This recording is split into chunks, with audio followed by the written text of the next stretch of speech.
Cuando pensamos en la revolución industrial, nos vienen a la cabeza imágenes de máquinas de vapor, fábricas echando humo, ciudades que crecen sin parar. Pero fue mucho, mucho más que eso. Fue en realidad una reorganización total de la sociedad, un cambio radical en cómo la gente vivía, trabajaba y se relacionaba. Vamos a ver cómo esta revolución no solo fabricó máquinas, sino que literalmente forjó el mundo moderno en el que vivimos. Para que nos hagamos una idea de la escala de esta transformación, solo hay que comparar el antes y el después. Antes, la vida en el campo se movía al ritmo del sol y de las estaciones. El trabajo se hacía en casa, sin prisas. De repente, con la llegada del reloj de bolsillo y la sirena de la fábrica, todo cambia. El tiempo se trocea, se mide y se convierte en dinero. El trabajo se va de casa a la fábrica y esa comunidad pequeña del pueblo se disuelve en la masa anónima de la ciudad. Estamos hablando, ni más ni menos, del nacimiento de cómo entendemos hoy el tiempo y el trabajo. Para analizar todo esto, vamos a seguir un camino muy claro. Primero, veremos cómo nace esa nueva sociedad industrial. Luego nos meteremos de lleno en una idea clave, la división del trabajo. Exploraremos el gran conflicto entre el progreso y la desigualdad.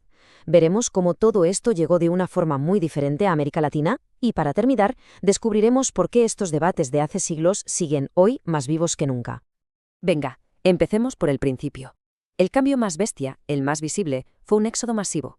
Millones de personas dejaron atrás su vida en el campo para buscar un futuro en los nuevos centros industriales. Un futuro incierto, sí, pero que parecía prometedor. Fue un viaje solo de ida, del campo a la fábrica. Pero ojo, la fábrica era mucho más que un sitio para trabajar. Para toda esa gente que llegaba del pueblo, se convirtió en el centro de su nueva vida. Te daba un salario, claro, pero también te daba una identidad completamente nueva, la de obrero, la de trabajadora urbana. Una identidad definida por el reloj, la máquina y la ciudad, algo que no tenía nada que ver con sus raíces. Y claro, todo esto provocó un auténtico terremoto social que reescribió por completo las reglas del juego. Las viejas aristocracias, las de toda la vida, las dueñas de la tierra, empezaron a perder poder frente a una clase nueva y con mucha fuerza, la burguesía industrial, los dueños del capital y de las fábricas. Y por debajo de ellos, una masa enorme de trabajadores. El trabajo por un sueldo se convirtió en el eje de todo, lo que organizaba la vida de la gente, su estatus y muchas veces su destino. Y ahora llegamos a uno de los conceptos más revolucionarios y a la vez más polémicos de la época: la división del trabajo. Porque en el corazón de toda esa nueva eficiencia industrial había una pregunta con dos respuestas totalmente opuestas. Aquí entra en juego Adam Smith, que fue quien puso sobre la mesa la idea que iba a disparar la producción como nunca antes se había visto. Él decía que la riqueza de un país no estaba en la tierra, como pensaban los fisiócratas, sino en la capacidad de trabajo de su gente, y que la clave para multiplicar esa capacidad era la especialización, o sea, que cada trabajador se centrara en una única tarea, una muy pequeña y concreta. La eficiencia económica era innegable, ¿eh? Las fábricas producían más rápido, más barato. Pero esta pregunta lo cambia todo. ¿Qué le pasaba a la persona que estaba detrás de esa tarea, repitiéndola una y otra vez, durante 10, 12 o 14 horas al día? Y aquí está la gran paradoja, el punto clave de todo esto. El propio Adam Smith, el gran defensor de este sistema, se dio cuenta del coste humano tan devastador que tenía. En el mismo libro donde alababa la especialización, nos advertía de que te podía volver estúpido. Es la contradicción que está en el corazón del capitalismo. Un sistema que genera una riqueza brutal, pero que lo hace a costa de, potencialmente, anular al individuo. Y Smith no era el único que le daba vueltas a esto, ni mucho menos. El debate en la época era intenso. Mientras pensadores como Diderot veían la rutina como algo bueno, que creaba disciplina y hábitos productivos, Smith la señalaba como algo que te destrozaba por dentro. Eficiencia contra humanidad, un dilema que, como vamos a ver, sigue muy presente hoy en día. De esta tensión tan bestia, claro, tenían que salir chispas, y salieron en forma de dos de las ideologías más influyentes de la historia moderna, que veían este nuevo mundo industrial de formas radicalmente opuestas. Y aquí tenemos el gran choque de trenes. Por un lado, Adam Smith, que decía que el mercado, guiado por una especie de mano invisible, era un sistema casi perfecto, que si cada uno buscaba su propio interés, al final la sociedad entera salía ganando. Por otro lado, Karl Marx, que veía ese mismo sistema como el origen de toda la injusticia. Para él, la división del trabajo no creaba riqueza para todos, sino que era la semilla de la desigualdad y de la lucha de clases. Pero, un momento, ¿este modelo de industrialización se aplicó igual en todas partes? Pues no. Cuando estas ideas y estas fábricas llegaron a América Latina, se encontraron con una realidad completamente distinta y el resultado fue, lógicamente, muy diferente. A diferencia de lo que pasó en Europa o en Estados Unidos, en América Latina nunca se repartió la tierra de forma equitativa. Al contrario, lo que se consolidó fue un sistema de grandes terratenientes, los latifundios, que dio un poder enorme a unas pocas familias, a las oligarquías.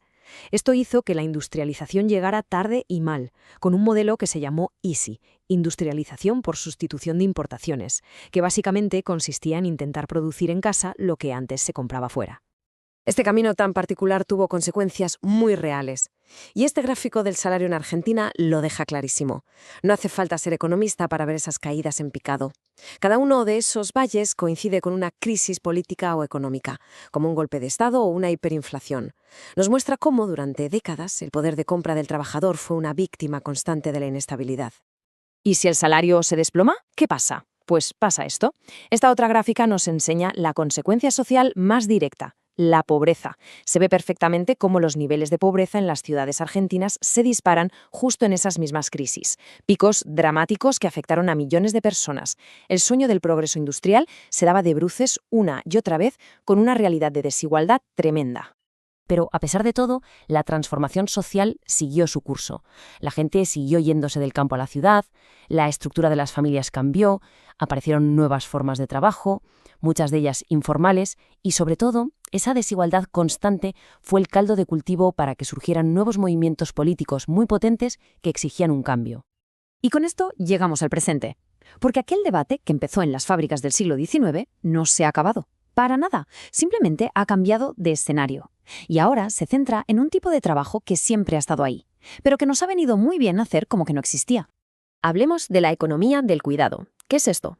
Pues es todo ese trabajo fundamental y que no se paga de criar, cuidar, limpiar, gestionar una casa. Un trabajo que históricamente han hecho de forma mayoritaria las mujeres y que aunque no sale en las cuentas de la riqueza de un país, es la base sobre la que se apoya todo lo demás. Sin este trabajo, la gente no podría ir a trabajar a la fábrica o a la oficina. Sencillamente, el sistema se caería. Y aquí está la conexión, lo más fuerte de todo. Fue precisamente la revolución industrial la que creó esta invisibilidad.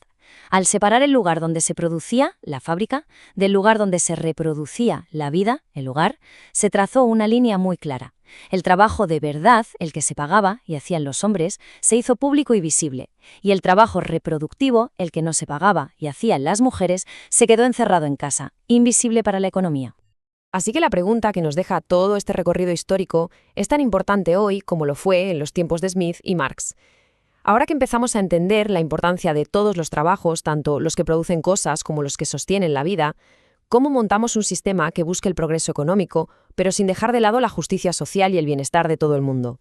La conversación, desde luego, está más abierta que nunca.